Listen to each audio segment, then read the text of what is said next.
c'est une technique qui est adaptable pour tout ce que vous réalisez déjà avec des enfants, évidemment, mais aussi avec des adultes. C'est aussi un outil qui permet de travailler le travail en équipe. Le principe, c'est qu'un espace de parole régulé, c'est une technique qui permet de gérer le climat, le vivre ensemble, dans tous les espaces humains contraints, c'est-à-dire des personnes qui sont obligées, que ce soit des élèves dans une école, que ce soit des adultes dans une équipe professionnelle, qui sont obligés de partager dans la durée une forme d'activité. Alors, c'est actuellement en voie de généralisation dans les écoles, en Fédération Wallonie-Bruxelles. C'est de plus en plus implémenté, c'est de ça aussi dont on va parler dans le milieu professionnel, où on travaille aussi avec les mêmes techniques. Alors, le principe de base d'un espace de parole régulé, c'est de libérer la parole de chacun, mais de la protéger en même temps. C'est-à-dire qu'il ne s'agit pas simplement de mettre en place des groupes de discussion. Ce n'est pas des groupes, encore moins de dialogue. Dialogos, c'est deux raisons qui s'intercroisent et qui se confrontent, voire qui s'affrontent, avec l'idée que ceux qui sont mieux capables de développer un point de vue vont prendre la mesure des autres. C'est ça le problème du dialogue, c'est que c'est une répartition démocratique qui est basée sur la démocratie à la grecque, c'est-à-dire celle qui donne en fait le pouvoir à ceux qui savent parler. Alors, le principe ici, c'est que toutes les émotions, on va le voir, sont mises sur le même pied. Donc on va protéger la parole de chacun, et le principe d'un espace de parole régulé, c'est qu'il permet à l'ensemble des membres d'un groupe d'oser prendre la parole, parce que leur parole va être protégée, et elle va être protégée à partir des émotions. C'est pour ça qu'on parle d'un espace de parole régulé. On ne fait pas d'espace de parole régulé si on n'a pas quelqu'un qui garantit les règles de fonctionnement de l'échange communicationnel. C'est-à-dire qu'il faut quelqu'un qui est un garant de l'application des règles. En réalité, il va stimuler des mécanismes de médiation, mais sans devenir un médiateur, en étant clairement, lui, dans la position de faire appliquer des règles.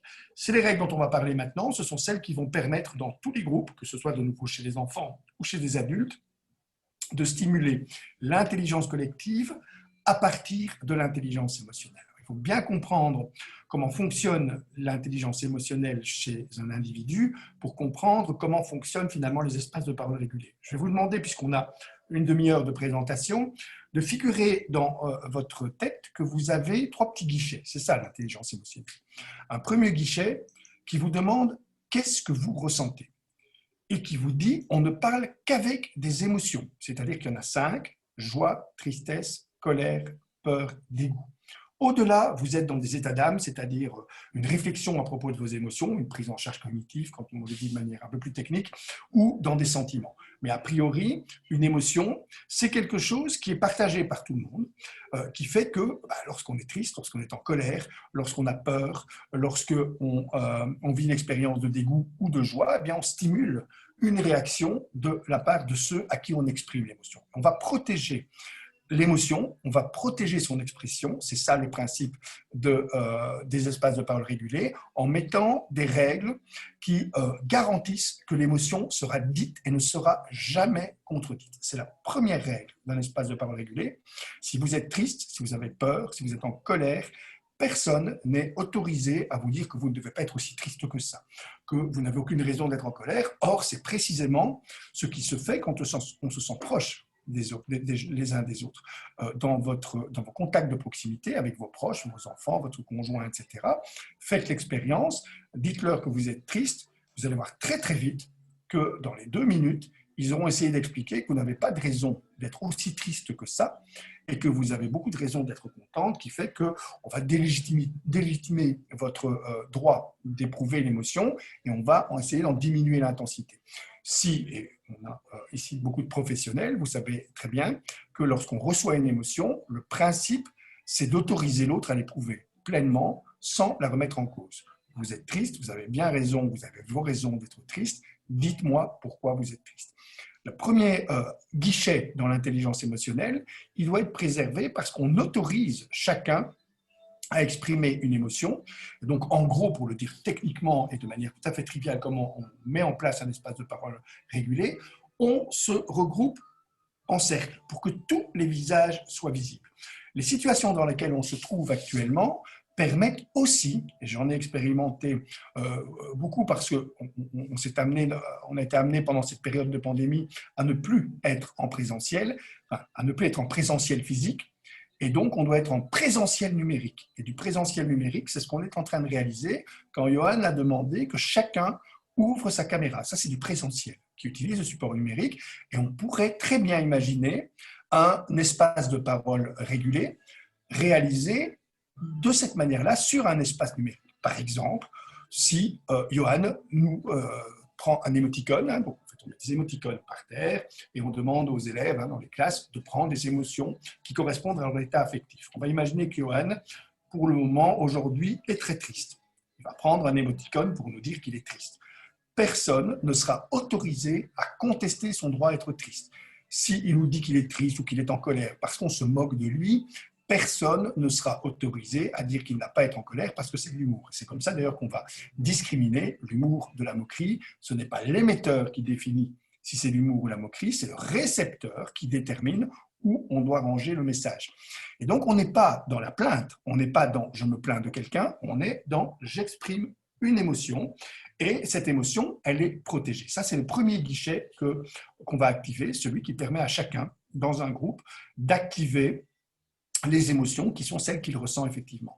Deuxième guichet dans votre intelligence émotionnelle, un guichet qui vous demande pourquoi tu éprouves cette émotion et qui va vous donner les moyens de l'expliquer. C'est la deuxième règle d'un espace de parole régulé, une règle qui dit que c'est l'adulte et uniquement lui ou celui qui, s'il s'agit d'une réunion d'adultes, celui qui a la charge de garantir l'application des règles, qui donne et qui reprend la parole. On utilise des bâtons de parole, c'est-à-dire que celui qui parle ne sera pas interrompu. On ne va pas l'interrompre, ça ne veut pas dire qu'on va obliger quiconque à l'écouter, hein. Vous ne pouvez pas réguler l'écoute, mais on donne la parole à celui qui, dans le cas d'un espace de parole régulé, manifeste une émotion négative. En gros, on prend des émoticônes, vous animez le groupe des personnes qui sont autour de vous, vous donnez la parole à celui qui va devoir exprimer les raisons de son émotion. Et il aura un bâton de parole et personne ne pourra l'interrompre. Il va donc expliquer pourquoi il est triste. Alors, on va imaginer si Johan doit nous expliquer pourquoi il est triste, eh bien, on va, dans le cas d'un espace régulé, espace de parole régulé sur support numérique, on va juste faire en sorte que ce soit lui qui apparaisse à l'image et il va nous expliquer ce qu'il vit. C'est le deuxième guichet, c'est celui qui va produire, on le verra, la contagion émotionnelle. Si vous expliquez une émotion, vous allez la propager inévitablement et l'émotion va circuler à l'intérieur du groupe. Sauf si on vous interrompt tout le temps, sauf si on vous empêche d'aller jusqu'au bout ou si on a contredit votre émotion à la base. Mais si on ne le fait pas, et si vous voulez voir comment ça fonctionne, vous tapez Kylian harcèlement. Vous allez voir une maman qui a eu une fulgurance, elle a pris son iPhone et elle a filmé son petit garçon qui expliquait le harcèlement qu'il était en train de subir. Et elle a l'idée de ne jamais l'interrompre pour autre chose que lui poser des questions de relance, c'est-à-dire relancer sa communication. Regardez la vidéo qui en est ressortie, ça dure à peu près 8 minutes. Il est impossible de rester insensible, sauf à bloquer vos mécanismes empathiques, mais vous aurez les larmes aux yeux et vous allez réagir, hein, ce qui explique que cet enfant fait le buzz au point que des vedettes comme Rihanna, Snoop Dogg lui ont envoyé des lettres de soutien. Simplement, c'est ça qui va, à un moment donné, créer l'émotion et la propager en sensibilisant le groupe à l'émotion que vous êtes en train de vivre. Ça, c'est le deuxième guichet. La troisième règle dans un espace de parole régulé, c'est on ne nomme pas, on ne désigne pas, on n'accuse pas. Ça veut dire qu'on va parler d'une manière générale, sans nommer, sans désigner. Ça, chez les adultes, c'est très facile à concevoir. Chez les enfants, c'est un peu plus compliqué, notamment en âge maternel. Mais c'est impératif que le groupe ne devienne pas un espace dans lequel on va faire le procès de qui que ce soit. On est dans du noblé, hein, comme on l'appelle, c'est-à-dire on ne punit pas, on ne sanctionne pas. Et il faut qu'on puisse simplement exprimer, voilà, je suis triste parce qu'on se moque de moi. Pas je suis triste parce que quelqu'un se moque de moi. On va parler de manière générale pour éviter que ça devienne de la confrontation. Sinon, ceux qui sont le plus en difficulté dans le groupe n'osent pas prendre la parole, certainement pas pour accuser ou pour désigner qui que ce soit et risquer. Alors, je vais expliquer comment ça se produit d'ailleurs quand un espace de parole n'est pas régulé, quand il est ouvert mais que la parole n'est pas protégée, en utilisant un exemple d'une situation vécue ici à Louvain-la-Neuve dans une école. les Belges qui connaissent Louvain-la-Neuve, c'est un peu la capitale de ce qu'on appelle Boboland, hein, c'est-à-dire que vous avez énormément d'espaces de parole pour les enfants dans les écoles. Il y a vraiment, ça foisonne partout. Mais ce sont des espaces de parole qui ne sont pas du tout efficaces pour gérer, par exemple, les situations de harcèlement. Si vous regardez cet espace de parole, vous avez un enfant qui explique qu'il est en colère, un petit garçon qui s'appelle Brian, qui explique qu'il est en colère parce que Gontran, c'est une école un peu particulière à Louvain-la-Neuve, qui est un quartier très favorisé, une commune très favorisée, mais dans laquelle il y a une petite cité sociale, et vous avez quelques enfants de milieu moins favorisé. Un enfant de milieu moins favorisé essaye d'utiliser un espace de parole pour expliquer à Gontran et au groupe, pour finalement accuser Gontran de se moquer de lui et de lui mener la vie dure. Il explique, voilà, j'en peux plus parce que Gontran n'arrête pas de se moquer de moi. Tout de suite, la petite cour qui entoure Gontran lui-même commence à expliquer à Brian qu'il ne doit pas confondre l'humour et la moquerie, qu'on ne rit pas de lui, qu'on rit avec lui. Et tout de suite, la petite cour de Gontran se met en mouvement et explique, c'est vrai Brian, d'ailleurs on est bien gentil de jouer avec toi. Il commence à lister tous les défauts de Brian, qui se rend compte que si tous les hommes sont égaux, certains sont beaucoup plus que d'autres. Et que surtout, si vous n'avez pas le pouvoir dans un groupe, si vous êtes dominé, n'essayez pas d'utiliser le groupe pour exprimer une difficulté que vous avez par rapport à un dominant, parce que le groupe va se retourner contre vous. Et dans le petit film qu'on a tourné, le moment qui est épouvantable, c'est que vous voyez les enseignants se retourner vers la caméra et dire on peut comprendre Gontran parce que Brian, il est lourd quand même. Là, évidemment que cet enfant, vous l'avez éteint à jamais parce que la prise de parole n'est pas protégée. C'est pour ça qu'on n'est pas en train de mettre en place un procès. Quand on explique à un enfant qui va parler à un espace de parole régulé, ton émotion va être protégée, on imagine, dans ce cas-là, Gontran n'est absolument pas autorisé à essayer de dire que c'est de l'humour ou de la moquerie, et on va couper toute tentative de contestation de l'émotion. On va laisser Brian expliquer jusqu'au bout ce qu'il est en train de vivre, mais sans l'obliger à accuser Gontran. Donc, il va juste exprimer ce qu'il est en train de vivre, et ces 3 premières règles vont mettre en place les conditions d'activation de la 4e règle, qui est la plus difficile à faire respecter dans les groupes, parce qu'elle dépend de celui, de l'enseignant par exemple à l'école, mais elle dépend aussi de celui qui a activé, qui a mis en place l'espace de parole régulé, parce qu'elle lui impose surtout de ne rien faire. Le principe d'un espace de parole régulé, c'est de ne faire agir le groupe, demander au groupe qu'est-ce qu'on peut faire. On va imaginer, on est rassemblés autour de Johan, il explique qu'il est triste, on lui demande pourquoi es-tu triste, 2e guichet, donc il explique où il en est dans son émotion, et on va activer par la 4e règle le 3e guichet qui ne demande pas pourquoi tu éprouves une émotion, mais pourquoi. Qu'est-ce qu'on va faire pour qu'il soit moins triste? Et là, vous allez voir que si en tant qu'animateur d'un espace de parole régulé, je me tais, je ne propose pas de solution, je ne fais même pas de suggestion, parce que si je le fais, je casse tout le mécanisme. Si l'animateur ou l'enseignant se met à proposer des choses, eh bien le groupe va se reposer sur lui, et le mécanisme qui a activé le mouvement au sein du groupe, il va s'éteindre aussi vite. Parce que le principe de l'être humain, c'est que son intelligence émotionnelle est reliée à son intelligence collective. Ça veut dire que quand il exprime une émotion et qu'on demande qu'est-ce qu'on peut faire pour, on voit apparaître des solutions, des changements, des modifications, des manières de réagir qui vont permettre de sortir de la situation qui était vécue difficilement par une personne à l'intérieur du groupe. C'est ça qui est important, c'est de partir d'une expression émotionnelle, donc d'une secousse émotionnelle. Ce n'est pas du tout le tour de table des émotions. Ne faites jamais ça. Vous allez éteindre les émotions négatives parce qu'elles vont être engluées dans le reste. On le fait parfois à l'école maternelle, par exemple. Chacun à son tour donne une émotion. Vous aurez au mieux un bulletin météo amélioré. Généralement, on vous dit « je suis content parce qu'il fait beau », moi je suis content aussi parce qu'il fait beau, et puis on avance, et vous n'avez rien de significatif qui est mis en mouvement. Ici, on ne donne la parole qu'à ceux qui ont pris des émoticônes, pas négatifs, mais problématiques. Tristesse, colère, peur, dégoût. Et on explique les raisons pour lesquelles on vit cette émotion, et puis on demande, voilà, comment est-ce que le groupe, au sein du groupe, on peut réagir. Et là, on va donner la parole à toutes les personnes qui font des suggestions. La 5e règle d'un espace de parole régulé, C'est l'idée que ces espaces de parole, ils doivent être réguliers, ils doivent être stables et ils doivent être permanents et récurrents. Ça veut dire qu'il ne s'agit pas d'en faire une fois, en espérant régler le problème. Il faut les inscrire dans la durée, de façon à ce qu'on puisse éviter au sein des groupes toute forme de prise de pouvoir des uns par rapport aux autres. Il faut vérifier comment ces émotions évoluent et comment tout ça se met en place dans la durée. Alors, le principe d'un espace de parole régulier, comme vous voulez de l'entendre, c'est que c'est une technique. Ça veut dire que ça ne nécessite pas de formation. C'est une technique, il faut juste une diffusion de technique.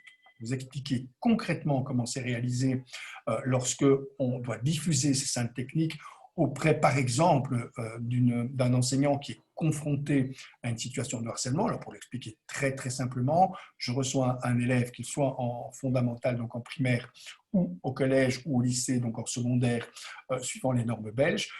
Je ne peux pas garantir que l'école est équipée. Parce que des écoles qui sont complètement équipées avec des espaces de parole régulés, des conseils d'éducation disciplinaire, suivant le dispositif qu'on veut mettre en place, ne sont pas systématiques. Et donc, je peux supposer que dans l'école de cet enfant et dans sa classe, les espaces de parole régulés, je vais devoir les mettre en place très rapidement. Imaginez que je dise à un enfant victime de harcèlement, ben, t'inquiète pas, la Fédération Wallonie-Bruxelles va s'y mettre, d'ici un an, les écoles seront équipées, etc. Il va être complètement désespéré. Lui, ce qu'il veut, c'est qu'on réagisse très vite, tout de suite. Et donc, je téléphone à l'enseignant et je lui explique les 5 règles d'un espace de parole régulé. Je lui explique comment il doit faire concrètement. Et le principe, c'est ce mécanisme-là qui doit s'activer en leur disant, voilà, vous mettez les élèves en cercle, vous mettez les émoticônes à leur disposition, vous leur dites, voilà, vous choisissez des émotions, elles ne seront pas contredites, vous n'allez pas devoir vous battre pour justifier le droit que vous avez de vivre une émotion. On vous donnera la parole et on donnera la parole uniquement à ceux qui ont une émotion difficile à supporter. Et on demande au groupe qu'est-ce qu'on peut faire pour que la personne qui vit l'émotion la vive, on puisse trouver des solutions pour lui, tout en ayant signalé qu'il n'était pas question d'accuser, de nommer ou de désigner qui que ce soit. Donc c'est tout simple, ça prend quelques minutes pour le faire. Là où c'est plus compliqué, c'est quand les gens me disent, mais moi j'ai besoin, une fois que je le mets en place, d'avoir une assurance qu'au cas où, parce que les gens sont parfois très angoissés à l'idée de faire un espace de parole régulé en manipulant des émotions, pour pouvoir agir et réagir en fonction de ce qui va se passer dans le groupe. En réalité, quand quelqu'un met en place un espace de parole régulé, il se rend très vite compte que les mécanismes sont quasi automatiques et que donc il ne risque pas d'être mis en difficulté. Mais beaucoup d'enseignants, notamment, ont peur de ce qui pourrait arriver si on parle des émotions. Si on parle d'émotions qui, par exemple, sortent de l'école, ça c'est très fréquent et dans cette période de pandémie, c'est même, je vais dire, quasi systématique. Vous avez des enfants qui manifestent une détresse énorme, mais qui n'est pas liée à l'école, qui se produit en dehors de l'école. On ne peut pas demander à des enseignants de gérer ces émotions-là et on ne peut pas non plus les éteindre. Ça veut dire qu'on doit pouvoir les transmettre dans les endroits où elles peuvent être gérées. C'est pour ça qu'on parle aussi de projet de coéducation. Ça peut être un PMS, ça peut être une AMO, ça peut être un service dans un quartier qui, à un moment donné, va être amené à travailler sur l'émotion de l'enfant qui aura peut-être besoin d'en parler ailleurs. Alors, je prends un exemple qui est arrivé très récemment. Une petite fille dans un espace de parole régulé dit, voilà, moi je suis triste parce que mes parents n'ont pas arrêté de s'engueuler pendant le week-end et c'était insupportable. Si vous dites, voilà, ça ne s'est pas passé dans la classe, ce n'est pas dans le groupe, donc désolé, on ne sait rien faire pour toi. Là, l'enseignante dit, non, qu'est-ce qu'on peut faire pour elle? Et on voit effectivement que la compassion se met très très vite en mouvement avec des enfants qui expliquent bah, tu sais, moi aussi, parfois mes parents se disputent, etc. Donc il n'y a pas de solution, mais il y a une forme de compassion qui circule. Et lorsque l'enseignant fait ce qu'on fait systématiquement dans les espaces de parole régulés, c'est-à-dire demande à la petite fille qui vient de s'exprimer, voilà, est-ce que le mouvement qui vient d'être réalisé te satisfait? Cette petite fille répond oui, d'abord parce que je me sens soutenue, mais aussi parce que maintenant, on va comprendre pourquoi je suis de mauvaise humeur parfois de temps en temps.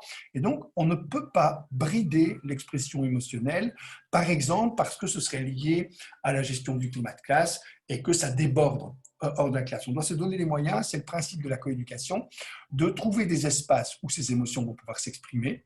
Si par exemple un enfant, comme ça arrive très fréquemment, ne parle pas simplement de dispute, mais parle de violence au sein de sa famille, on doit pouvoir lui donner le prénom de quelqu'un qui va pouvoir exprimer le contenu de son émotion. Sinon, la personne qui gère l'espace de parole régulé est saturée de ces émotions qui n'ont juste trouvé à s'exprimer, mais qui ne trouvent pas de voie de résolution au sein du groupe. Donc, c'est vraiment important dans vos différents espaces de savoir comment les espaces de parole régulés peuvent se mettre en place et comment les émotions de toute nature qu'elles soient, que ce soit pour assurer la vie et la survie du groupe. Alors, je parle par exemple d'un espace de parole régulé pour vos équipes professionnelles. Alors, on a tendance toujours à dire que dans les espaces professionnels comme dans les espaces scolaires, ce qui est important, c'est de tenir compte des saisons du harcèlement ou des saisons du vivre ensemble. Parce qu'il y a des saisons. En réalité, en septembre, généralement, dans les espaces professionnels comme dans les espaces scolaires, ça va bien. On vient tous de vacances, on a un esprit neuf, et quand je demande aux travailleurs sociaux, aux enseignants, aux élèves comment ça se passe, on me dit généralement ça va bien, pas de problème, j'ai une bonne classe et on a un bon esprit d'équipe. Ça ne dure pas. Dans les groupes humains contraints, quels qu'ils soient, il faut savoir qu'il y a systématiquement des tensions qui vont commencer à se manifester. On va commencer, pensez à vos équipes, bien inévitablement, on parle de temps en temps sur le dos les uns ou les unes des autres. Ne me dites pas que ce n'est pas vrai, et si vous ne le faites pas, d'ailleurs, faites-le. Parce que c'est ce qui permet de maintenir l'euphorie communautaire. Dans un premier temps, on le voit, un groupe humain vit dans une espèce d'euphorie communautaire. Il suffit de regarder les émissions de télé-réalité, c'est systématique. Vous ouvrez un loft, un château, vous mettez dedans des personnes amenées à passer durablement du temps ensemble. Dans un premier temps, ils sont copains comme cochons, on a l'impression qu'ils se connaissent depuis des années. Dans un second temps, on commence à leur proposer de se nominer les uns les autres. Il ne faut pas les pousser dans le dos, c'est très facile à faire. C'est ce qu'on fait aussi quand on dit je me serais mieux si un tel n'était pas là, on vivrait quand même plus sereinement, si un tel disparaissait. Ça permet de maintenir l'illusion de l'euphorie communautaire. Mais ça crée des secousses émotionnelles au sein des groupes et ça crée de l'inconfort. Si on veut gérer le vivre ensemble et la convivence au sein du groupe, il faut pouvoir gérer ces émotions au moment où elles se manifestent.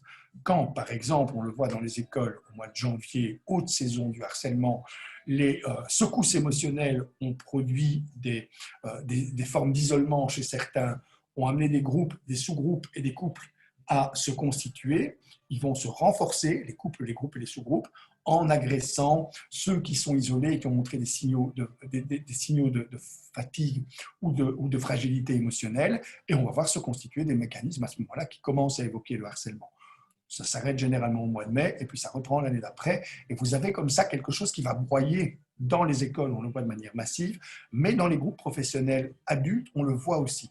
Ça veut dire que quand on met en place ces espaces de parole régulés, et quand on le fait notamment dans les périodes les plus favorables, c'est-à-dire en début d'année, c'est-à-dire au moment où il n'y a pas trop de tension dans les groupes, ça joue un rôle préventif essentiel. Si dès que vous exprimez une émotion, vous pouvez le faire dans un cadre où vous ne vous plaignez pas directement de quelqu'un, mais vous exprimez les émotions que vous vivez, et on va trouver les moyens de gérer ces émotions à l'intérieur du groupe. Vous allez éviter que des personnes se sentent mal dans un groupe, parce que ce groupe finit par se constituer contre elles à force de manifester des mécanismes de moquerie, de sarcasme, d'ironie, etc. Tout ce qui circule naturellement dans un groupe et qui doit nécessairement être géré. Donc, les espaces de parole régulés, c'est un outil de gestion du climat de classe et du climat professionnel. Le principe, c'est de parvenir à gérer ce qui se produit de manière affective au sein des groupes, de façon à pouvoir se mobiliser ensemble par rapport à toutes les situations effectives auxquelles on fait face. Donc, si vous êtes, par exemple, vous pouvez très bien imaginer de dire, par rapport à la mise en place d'un projet, on va travailler, mais en mettant en place des conditions d'échange qui sont celles d'un espace de parole régulé.